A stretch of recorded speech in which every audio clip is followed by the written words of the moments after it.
Hi, my name is Katrina Pickard, and I am the founder of Solomon's Porch Ministry. And we minister to the unhoused population of the Oklahoma City area. And it is a privilege to have with me on this podcast of Hope Rising our volunteers to see into their thoughts and their hearts of why they serve and give as they do. And Hope Rising, it is not just a word, it is action. It is what we do of giving our time, our resources, and even our money into promoting and supporting this ministry. And today I have a very good friend with me. Her name is Rolicia McKinnon. Rolicia, so happy for you to be here. Thank you. You're welcome, Miss McKinnon. McKinnon. I'm sorry, I said her name wrong. Rolicia McKinnon. I have an unusual name, so I always ask people, please, my name is Katrina, not Katrina.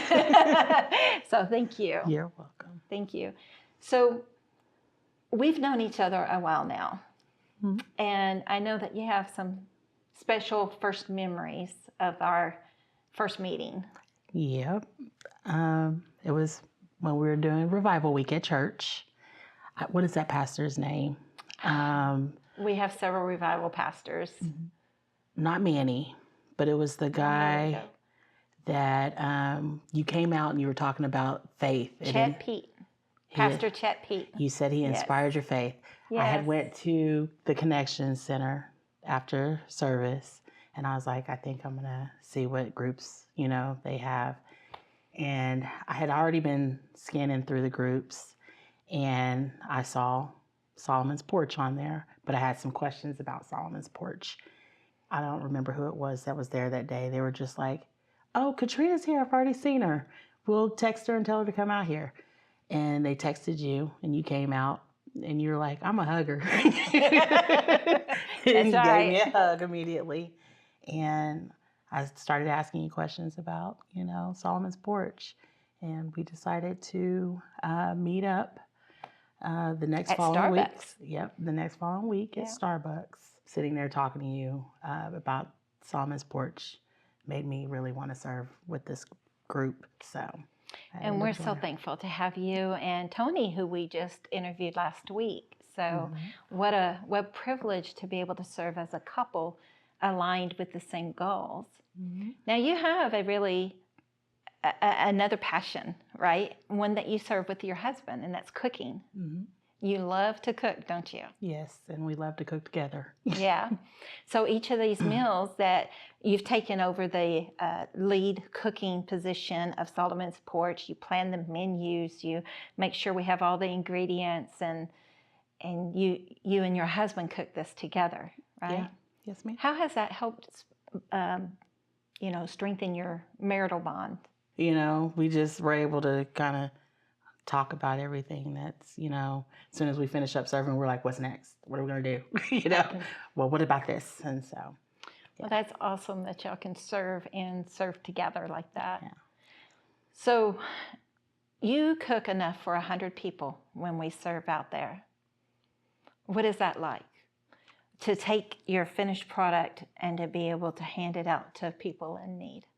I know when I'm cooking it, I always think about, of course, is this good enough for me and my family to eat? So I make sure that whatever it is that we cook, it's good. It's good quality. Good quality, whatever. If I don't want to use margarine, I'll use butter, whatever the case may be. I make sure that, it's quality for them because they deserve it too. Absolutely. In fact, you're going one step further than just making our meals. You've had some requests for vegetarian meals, right? Mm-hmm. So now I think starting with this month, we're going to implement a hot vegetarian plate, right? Yeah, just something hot that they can, they have that option that they don't have to have any meat. Right. Yeah, exactly. So one of the things I found in the past is that they get used to being served lower quality meals. And I think that's one of the things that sets us apart, is that we actually take time each month to make handmade quality ingredient meals. Mm-hmm. And even the month that we cooked on site, we had premium meat that we used, and they can tell the difference, and they really appreciate that. And that, matter of fact, that serving, one of the guys I just talked to him while they're passing through, and we'll conversate. And one of the guys was like, one thing I really like about you guys is the fact that you think about the small things. The fact that we bring ketchup or barbecue sauce, or give them an option for butter, if they want mm-hmm. that. He was like, we appreciate that, because he was like, some people will bring us out barbecue and they don't even think about the fact that, we might want some barbecue sauce with it, or we might want some ketchup, So he was just like, thank you. Yeah. Well, we really appreciate everything that you do, and you and your husband both do, because it makes such a difference. And I know it makes a difference to the people we're serving as well. Is there a one story that sticks out in particular to you that maybe you observed out there while serving? I know one lady came up to me and she was like, "Do you remember me?" And she was just kind of talking to me. This last month, the lady that told us that she just recently became homeless, within the last year, that really stuck out because, she was saying that she didn't know that she was going to end up in that situation. She, had a house and her husband died. And then when her husband died, she ended up on the streets. So that one, she was like, "I don't know why I'm telling you so much," while we were sitting there talking. And I told her, it's because I just asked you, just a basic question. It's okay. Right. You felt the need to tell us. So I think society has taught us that when somebody asks you if you're okay, you're supposed to answer with generic answers like, "Oh, I'm fine. Yeah. I'm all right. I'm okay," when you're really not. Yeah. So it helps when people ask, "No, really, how are you doing?" Yeah. And we're there. That's what we're there for, is to not only to help them with food and a meal, but the companionship, I see you. You're not invisible, that you are important. Yeah. And all she asked for was just for us to pray for, that she gets off the streets. Yeah. And definitely went and prayed for her.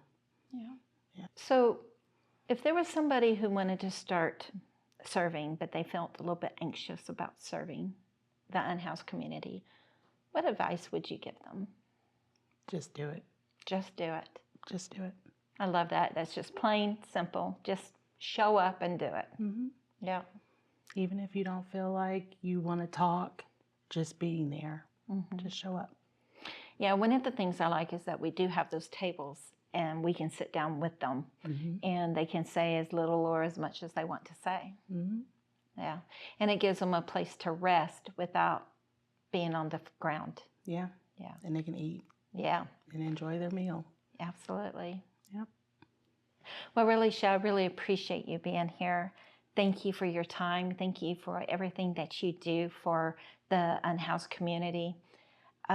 It's volunteers like you that remind us that hope rises when we come together and we share our why and we share our mission. And together we are impacting lives, hopefully for the better.